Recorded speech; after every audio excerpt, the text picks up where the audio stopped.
अरे, हमारे जगन्नाथ जी और बलभद्र जी ऐसे भिक्षा क्यों मांग रहे हैं? आइए देखते हैं इस अनसुनी कथा में। आज हमारे श्री मंदिर में माता लक्ष्मी बड़े लाड से ठाकुर जी के पास आई। उन्होंने हाथ जोड़कर प्रभु से विनती की, हे नाथ, आज मेरा गुरुवार का व्रत है। अगर आपकी आज्ञा हो तो मैं जरा नगर घूमने जाना चाहती हूँ। हमारे ठाकुर जी तो स्वभाव से ही भोले हैं। बोले, अरे देवी, तुम तो जगत जननी हो, तुम्हें मेरी आज्ञा की क्या जरूरत, जाओ घूम आओ। बोले ठाकुर जी, उन्हें बिल्कुल भी अंदाजा नहीं था कि उनकी ये हाँ आगे चलकर क्या खेल करने वाली है। माता लक्ष्मी ने एक बूढ़ी ब्राह्मणी का रूप धरा और नगर में घूमने निकली। घूमते घूमते वे श्रेया नाम की एक भक्त महिला के घर जा पहुंची। श्रेया बेचारी सुबह सुबह आंखों में आंसू लिए माँ की पूजा कर रही थी। माता का दिल पिघल गया। वे बिना किसी भेदभाव के उसके घर में घुस गई और प्यार से बोली, बेटी, तेरी भक्ति सच्ची है, जा, तेरा घर धन दौलत से भर जाएगा। लेकिन उधर मंदिर में दाऊ दादा ने अपनी शक्ति से ये सब देख लिया। उनका गुस्सा 7वें आसमान पर था।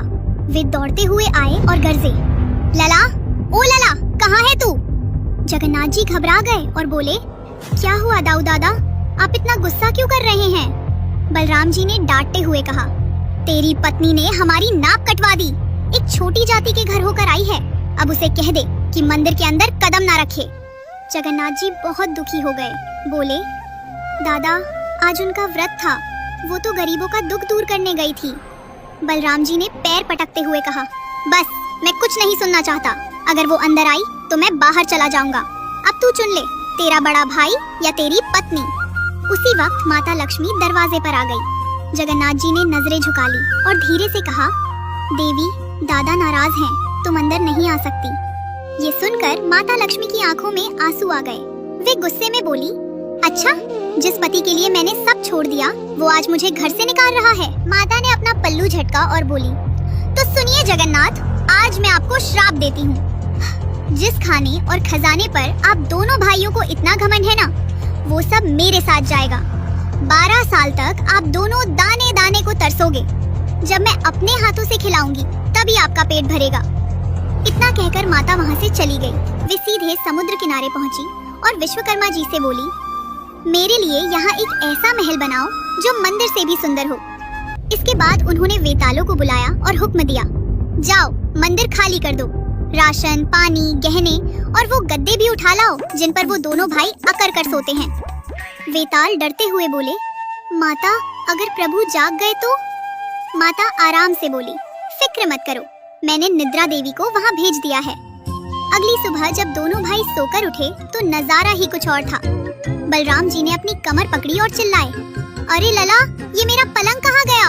हम जमीन पर क्यों पड़े हैं? जगन्नाथ जी ने चारों तरफ देखा, मंदिर खाली पड़ा था। वे मुस्कुराए और बोले, दादा, लक्ष्मी गई तो सब ले गई।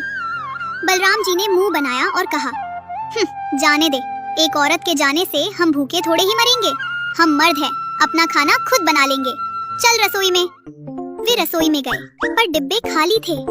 बलराम जी हैरान रह गए। बोले, अरे भंडार घर देख। जगन्नाथ जी ने कहा, दादा, वहाँ तो चूहे दौड़ रहे हैं। प्यास लगी तो तालाब पर गए। बलराम जी बोले, थोड़ा पानी ही पी लेते हैं। पर जैसे ही झुके, पानी सूख कर कीचड़ बन गया। शाम तक भूख से दोनों का बुरा हाल हो गया। बलराम जी थक हार कर बोले, चल लला, अब तो भीख मांगना ही पड़ेगा, भेष बदल ले।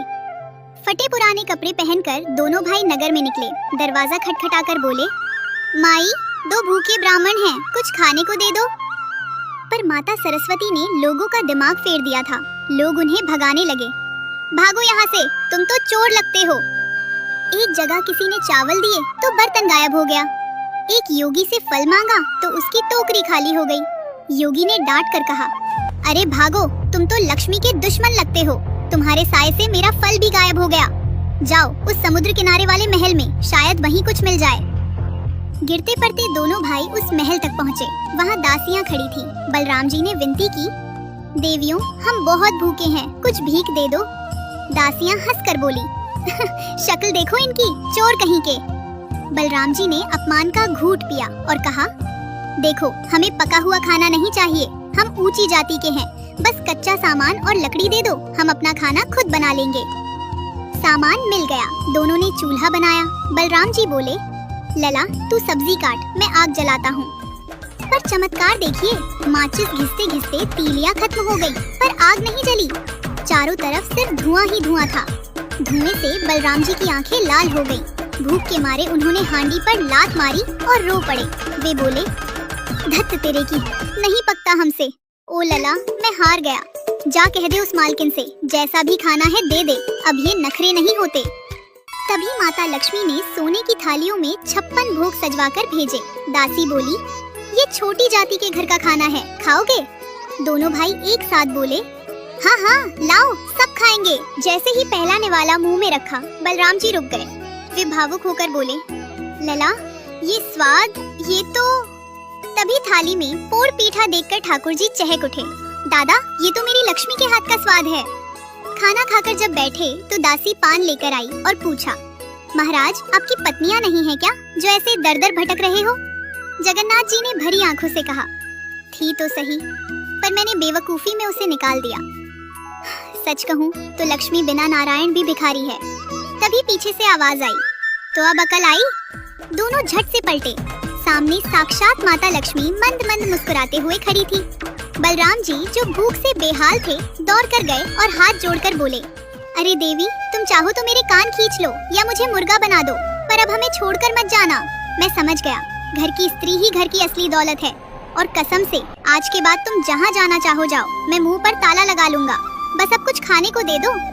जगन्नाथ जी ने भी प्रेम से हाथ बढ़ाया और बड़े लाड से बोले, देख लिया प्रिय, शेर जैसा मेरा भाई आज भीगी बिल्ली बन गया है। तुम्हारे बिना वो सोने का सिंहासन भी मुझे कांटों जैसा चुभ रहा था। चलो अब और मत तड़पाओ, घर चलो। लक्ष्मी जी ने नखरे से अपना पल्लू सही किया और तिरछी नजर से बोली, इतनी आसानी से नहीं प्रभु, अभी तो आप कह रहे थे कि हम मर्द अपना खाना खुद बना लेंगे, तो फिर मुझे क्यों बुला रहे हैं?